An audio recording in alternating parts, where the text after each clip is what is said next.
આગળ વાત કરીએ વડોદરાના માંજલપુરના ધારાસભ્ય યોગેશ પટેલનું અવસાન થયું છે। છેલ્લા કેટલાય સમયથી હૃદયરોગની બીમારીથી પીડાતા હતા। તેમને વડોદરાની ખાનગી હોસ્પિટલમાં 2 દિવસ અગાઉ સારવાર હેઠળ ખસેડવામાં આવ્યા હતા। આમ ફરી ગુજરાત વિધાનસભા ખંડિત થઈ છે। આ પહેલા ઉમરેઠના ધારાસભ્ય ગોવિંદ પરમારનું 6 માર્ચ 2026ના રોજ અવસાન થતાં બેઠક ખાલી પડી હતી। જોકે પેટા ચૂંટણી બાદ તેમના પુત્રની જીત થઈ હતી। યોગેશ પટેલ વડોદરાની જનતામાં અભૂતપૂર્વ લોકચાહના ધરાવતા હતા અને તેઓ ગુજરાત વિધાનસભાની ચૂંટણીમાં સતત 8 વખત ધારાસભ્ય તરીકે ચૂંટાવાનો વિરલ રેકોર્ડ ધરાવે છે। તેમણે શરૂઆતમાં વડોદરાની રાવપુરા વિધાનસભા બેઠક પરથી સતત ચૂંટણી જીતીને ભાજપનો ગઢ મજબૂત કર્યો હતો। સીમાંકન બદલાયા બાદ તેઓ માંજલપુર બેઠક પરથી ચૂંટણી લડ્યા અને ત્યાં પણ જંગી મતોથી સરસાઈથી વિજેતા બનતા રહ્યા। 2022ની વિધાનસભા ચૂંટણીમાં પણ તેમણે આ બેઠક પર ભવ્ય વિજય મેળવ્યો હતો। તેઓ ગુજરાતના વરિષ્ઠ ધારાસભ્ય તરીકે ઓળખાતા હતા।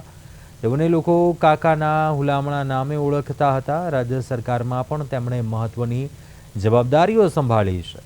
વિજય રૂપાણીની સરકારમાં તેઓ રાજ્યકક્ષાના નર્મદા વિકાસ અને ગૃહ નિર્માણ મંત્રી તરીકે સેવાઓ આપી ચૂક્યા છે।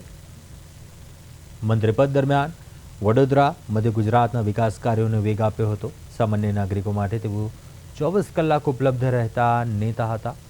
વડોદરાના સ્થાનિક પ્રશ્નો, રસ્તા, પાણી, ડ્રેનેજ જેવી પાયાની સુવિધાઓ માટે તેઓ પોતાની જ સરકાર સામે પણ અવાજ ઉઠાવવામાં અચકાતા ન હતા।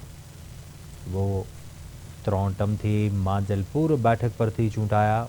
વર્ષ 2019માં રાજ્યમંત્રી તરીકે પણ જવાબદારી નિભાવી। નર્મદા વિકાસ ગૃહ નિર્માણ મંત્રી તરીકે પણ સેવા આપી। કાકાના હુલામણા નામથી લોકો ઓળખતા રાજ્યના સૌથી વરિષ્ઠ રાજકારણી નેતા 8 વખત ધારાસભ્ય તરીકે ચૂંટાયા।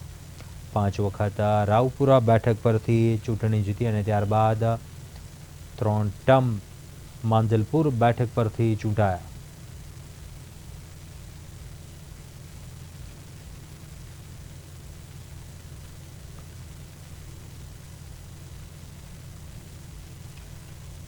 બહુ ઓછા લોકો ક્ષેત્રમાં અને વિધાનસભામાં બંનેમાં સક્રિય હોય છે। યોગેશભાઈ તો વિધાનસભા પર સક્રિય અને બહાર પર સક્રિય। ચિમનભાઈ જ્યારે મુખ્યમંત્રી હતો ત્યારથી બંને સાથે વિધાનસભામાં પાર્ટીમાં અમે સાથે કામ કર્યું છે। પાર્ટીને મોટી ખોટ પડી છે। વડોદરાને એક લાઈવ તાકતા પ્રતિનિધિની ખોટ પડી છે। હું ભારતીય જનતા પાર્ટી વતી મારા વતી અંદાજિત છે કે કોઈની પણ શરમ રાખ્યા સિવાય પોતાના પ્રતિનિધિ તરીકેનું શું કામ ફોકસ કરતા હતા, ફરજ નિભાવતા હતા। વડોદરાને ખોટ પડી છે, ભાજપને ખોટ પડી છે, ગુજરાતને પણ એક સાચા